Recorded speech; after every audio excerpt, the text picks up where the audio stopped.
Welcome to this tutorial on Error Action Preference in PowerShell. Error Action Preference is a powerful feature that gives you control over how PowerShell responds when errors occur in your scripts. Understanding this concept is essential for writing robust and reliable PowerShell code. Throughout this video, we'll explore the 4 main values you can use to control error behavior, and you'll learn when and how to use each one effectively. $ErrorActionPreference is a built-in automatic variable in PowerShell. This variable determines how the PowerShell engine responds to non-terminating errors. Non-terminating errors are issues that occur during script execution, but don't necessarily stop your entire script from running. By setting this variable to different values, you can control whether errors are displayed, suppressed, or cause your script to stop completely. This gives you fine-grained control over error handling in your PowerShell scripts. Error Action Preference accepts 4 main values. First is continue, which displays the error message and then continues executing the script. Second is stop, which treats the error as terminating and halts script execution immediately.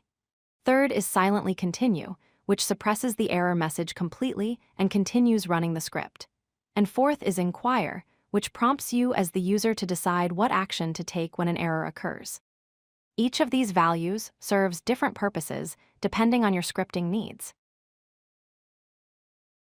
Continue is the default value for Error Action Preference. When an error occurs with this setting, PowerShell displays the error message in red text to alert you, but then continues executing the remaining commands in your script. For example, if you try to get an item from a path that doesn't exist, you'll see the error message, but any commands after that line will still run. This is useful during development and testing when you want to see all errors, but don't want the script to stop at the first problem. The stop value converts non-terminating errors into terminating errors. This means when an error occurs, PowerShell treats it as critical and immediately stops executing your script. Using the same example of trying to get a non-existent file, if Error Action Preference is set to stop, PowerShell throws a terminating error and halts the script right there. No commands after that error will execute. This is particularly useful in production scripts, where you want to ensure that, if something goes wrong, the script doesn't continue and potentially cause more problems. SilentlyContinue suppresses error messages completely. When this value is set, errors still occur internally, but PowerShell doesn't display any error messages to you. The script simply continues running as if nothing happened. This can be useful when you're expecting certain errors and don't want them cluttering your console output. However, use this carefully because hiding errors can make troubleshooting difficult later. It's best used in situations where you've already accounted for potential errors and have alternative handling in place. The Inquire value is unique because it makes PowerShell interactive when errors occur.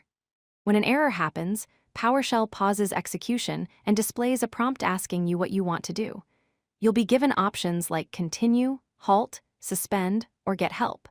This is rarely used in automated scripts, but it can be helpful during interactive troubleshooting sessions where you want to decide on the fly how to handle specific errors. It gives you maximum control, but requires manual intervention. You don't always need to change the global Error Action Preference variable. PowerShell provides the Error Action parameter that works with most CMDlets. This parameter lets you override the preference for individual commands without affecting the rest of your script. For example, you can add -ErrorActionStop to a specific getItem command.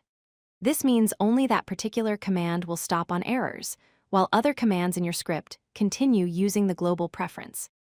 This gives you precise control over error handling on a command-by-command basis. If you like this video, hit that like button and don't forget to subscribe. Visit codelucky.com for more such useful content.